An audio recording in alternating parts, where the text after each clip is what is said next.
जय हिंद प्यारे साथियों। आप सभी को पता है कि हम लोग 77th रिपब्लिक डे इस बार मनाने वाले हैं 2026 में। लेकिन सवाल आता है कि ये रिपब्लिक डे हमारे लिए क्यों इंपॉर्टेंट है। तो इसकी शुरुआत करते हैं। सबसे पहले तो हमारे देश में दो बहुत इंपॉर्टेंट चीफ गेस्ट आने वाले हैं। जी हां, यूरोपियन काउंसिल के प्रेसिडेंट और यूरोपियन कमीशन के प्रेसिडेंट हमारे देश में आने वाले हैं। और ये कयास भी लगाए जा रहे हैं कि इससे भारत और ईयू के बीच में कुछ ट्रेड डील्स होंगी, बाइलेटरल ट्रेड एग्रीमेंट बीटीए भी होगा और कुछ हद तक हम लोग एफटीए की ओर भी जाएंगे यूरोपियन यूनियन के साथ, जिससे भारत की इकोनॉमी में बहुत ज्यादा बूस्ट मिलने की उम्मीद है।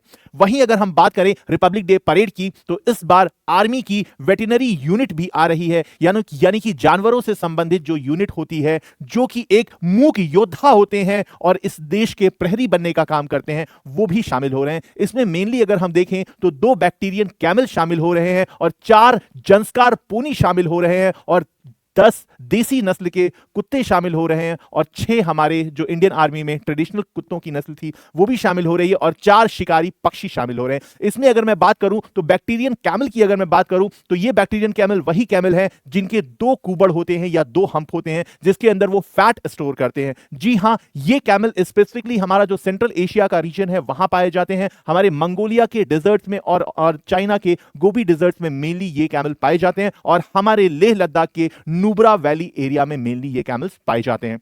मेनली अगर देखा जाए तो ये 500 से 1000 किलो का वजन ढोते हैं और एक दिन में 100 किलोमीटर से ज्यादा चलने की क्षमता रखते हैं और लाइन ऑफ एक्चुअल कंट्रोल पे ये एक सर्विलेंस रखने का काम भी करते हैं। वहीं अगर मैं जंस्कार पोनी की बात करूं तो जंस्कार पोनी जो है ये भी एक बहुत इंपॉर्टेंट एनिमल है। इससे हम लोग कहीं ना कहीं अपने बॉर्डर सर्विलेंस में यूज कर सकते हैं और ये लगभग 300 से 500 किलो का बोझा ढो सकता है। वहीं अगर मैं बैक्टीरियन कैमल की अगर मैं बात करूं तो ये क्रिटिकली इंडेंजर्ड IUCN की लिस्ट में आता है।